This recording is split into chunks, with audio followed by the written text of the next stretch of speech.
What you will need to give your vehicle long-lasting exterior protection with Xylon. First, the vehicle must be prepped. Begin by using a high-quality automotive-grade wash that is not wax-based to clean the vehicle.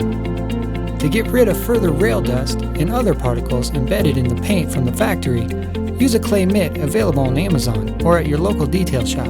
Now that the vehicle surface is prepped, we can begin the application. Take your microfiber sponge and pour some of the exterior onto the sponge as shown. It should be about a half dollar size amount.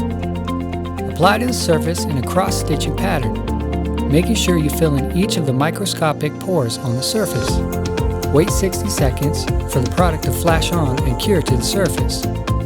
Then lightly buff the surface with a clean microfiber towel. Complete the rest of the vehicle moving panel by panel, including headlights and taillights.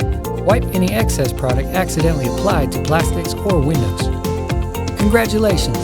The vehicle has received its exterior layer of protection. Now kick back and relax to enjoy your new paint finish.